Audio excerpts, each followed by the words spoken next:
안녕하세요. 우드의 밑줄입니다. 오늘의 책은 마이클 핑클 작가님의 예술 도둑입니다.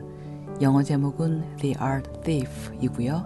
염지선님께서 옮기셨습니다. 관광객 무리가 여전히 문제다. 힐끔 보니 이쪽에는 전혀 관심이 없어 보인다. 결전의 순간이다. 누구 한 명이라도 고개를 들면 모든 게 끝장이다. 브라이트 비전은 머뭇거리지 않는다. 보통 도둑은 훔치다 잡히지 않는다. 망설이다 잡힌다. The problem is the group of visitors present. He slides his eyes over.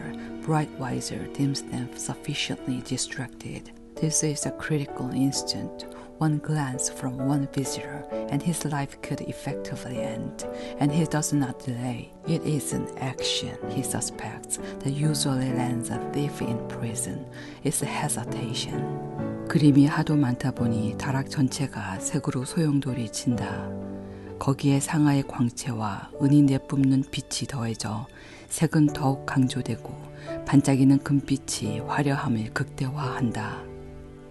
The rooms seemed to soar with color, amplified by the radiance of ivory, added to the sparkle of silver, multiplied by the glitter of gold. 브라이트 비저와 앤 캐서린 두 사람은 환상 속 세계를 뛰어넘는 현실을 만들어냈다. 보물 상자 안에 사는 삶이라니. The young couple had conjured a reality that surpasses most fantasies. They live inside a treasure chest. 브라이트 비전은 단 한 가지 이유 때문에 예술품을 훔쳤다고 주장한다. 아름다움에 둘러싸여 마음껏 즐기고 싶었다. 지금까지 미학을 논한 예술품 도둑은 없었다. Brightweiser's sole motivation for stealing, he insists, is to surround himself with beauty, to gorge on it. Very few art thieves have ever cited aesthetics as an incentive. 도둑질 할 때 양심의 가책은 느끼지 않는다. 그가 가진 뒤틀린 관점에서 보기에 박물관은 예술의 감옥 같은 존재이기 때문이다. 북적이고 시끄러우며 관람 시간도 정해져 있고 자리도 불편하다. 조용히 생각하거나 쉴 만한 장소도 없다. 셀카봉으로 무장한 관광객 무리는 쇠사슬에 묶인 죄수들처럼 이방 저방을 우르르 몰려다닌다. He feels no remorse when he steals because museums in his deviant view are really just prisons for art.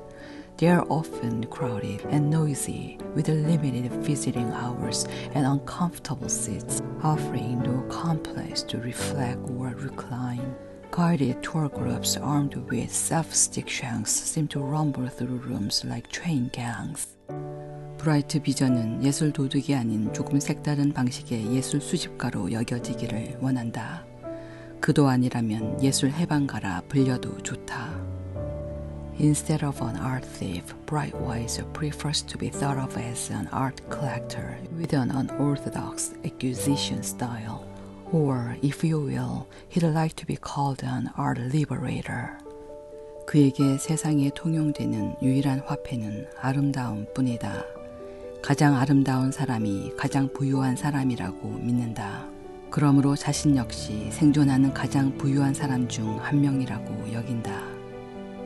To him, beauty is the world's only true currency, always enriching whatever its source. The person with the most beauty is therefore the richest. He has sometimes considered himself one of the wealthiest people alive. 브라이트 비전은 스탕달 증후군에 관해 알게 된 후 큰 충격을 받았다. 지금까지 느꼈던 심장을 강타하는 기분이 바로 이것이었다. 의사도 인정한 질환이라니. 그리고 자신과 같은 경험을 하는 사람들이 더 있다는 사실을 알자 세상에서 덜 소외된 것 같아 감사한 기분마저 들었다. Brightweiser says that when he learned of Stendhal syndrome, he felt a shock of recognition. Here, documented by a doctor, seemed to be a description of his could occur. He was grateful to discover that he wasn't alone, slightly less alienated from the human race. 그는 아버지보다 더 나은 작품을 더 많이 갖기를 바란다. 그리고 자신의 다락벽을 찬란하게 꾸밀 수 있기를, 또한 앤 캐서린과 더 많은 보물을 공유할 수 있기를 바란다. 마음속 빈 공간도 채우고 싶지만 작품을 아무리 훔쳐도 공허한 느낌은 여전하다.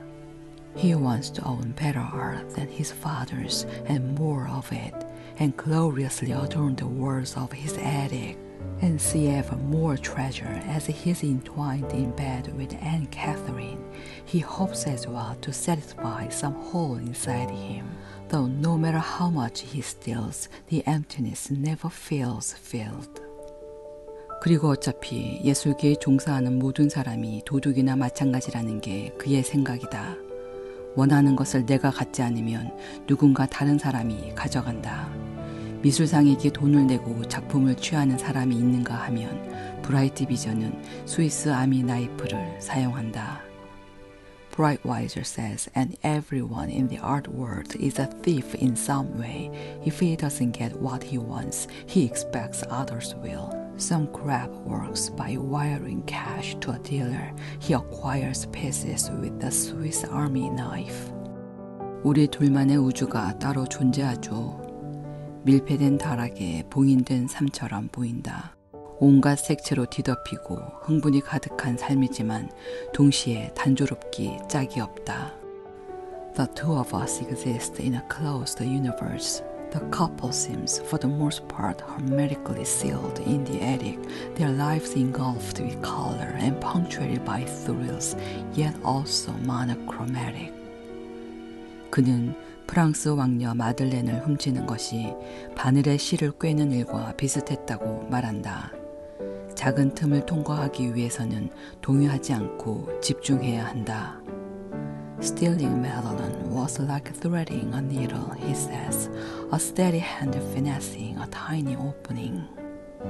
예술품 범죄에서는 다른 사건과 달리 범인 체포보다 작품 회수가 더 중요하다. 렘브란트와 쓰레기 도둑 중 누가 더 중요한지 생각해보면 됩니다.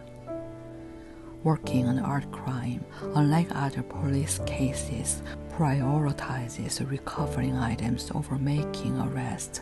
What's the worth of a vulgar burglar compared to Rembrandt? 건강하지 않은 수집 강박은 한 사람의 삶 전체를 지배하며 보통은 사회에 설 자리가 없다고 느껴 우울증 경향이 있는 사람에게서 주로 찾아볼 수 있다. That unhealthy collecting takes over one's life, arising most commonly in people prone to depression who feel out of place in society.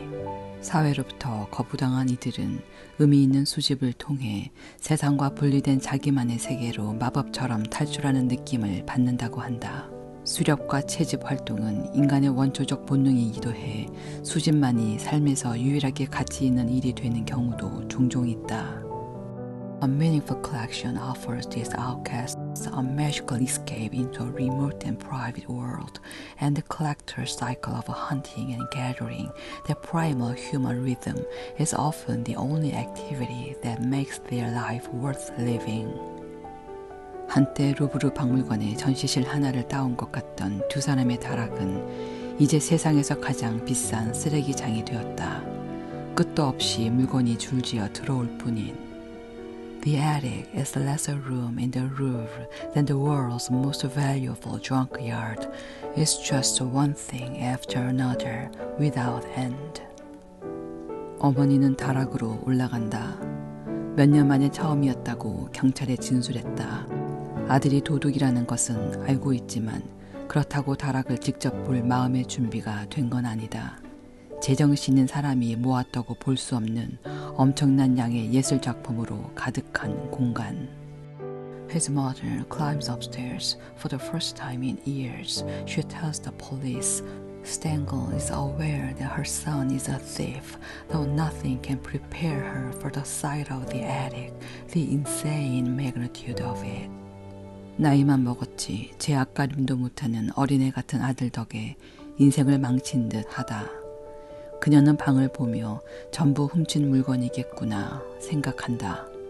작물을 은닉해 주는 건 역시 공범으로 처벌받을 수 있다.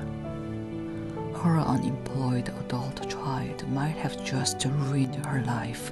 She suspects it's all stolen, and for harboring stolen goods, she could be charged as an accessory. 모욕을 당하고 감옥에 갇혀 결국 파멸할 것이다. 스탠겔은 다락에 있던 예술품 하나하나가 모두 자신을 향한 화살처럼 느껴졌다고 경찰에 진술했다. She'll be humiliated, imprisoned, and financially destroyed. Every piece of art in the attic, she says to the police, feels like a personal assault. 브라이트 비저 역시 증인석에 오른다. 언제나 수집을 그만두는 날을 상상했다면서 눈물로 호소한다.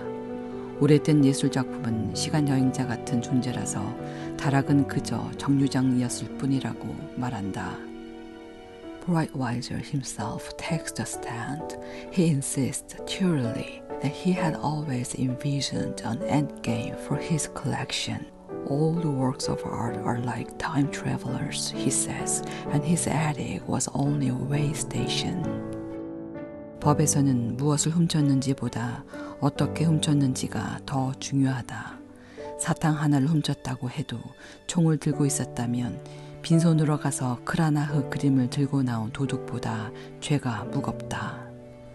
In the eyes of the law, how a thief steals is more significant than what's taken. Robbing a candy bar with a gun is worse than carrying off a Cranach painting unarmed.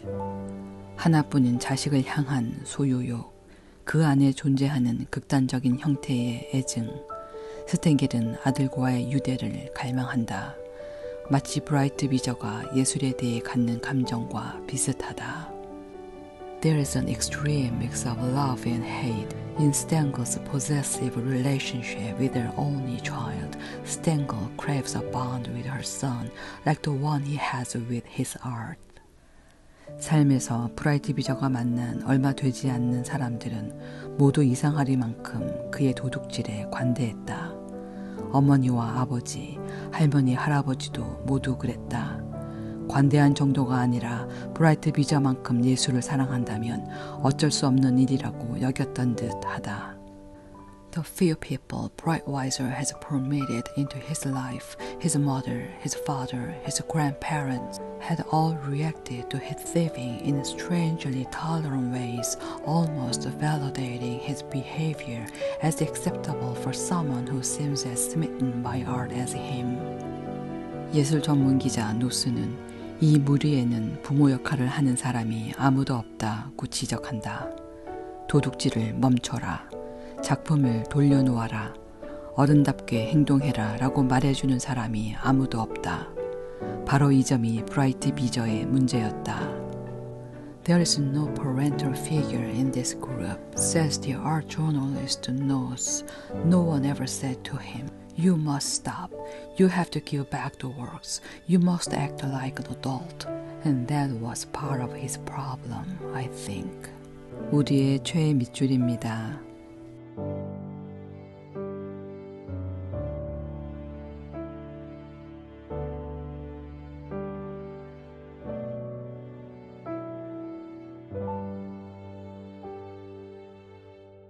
당신의 최애 밑줄은 무엇인가요? 고맙습니다.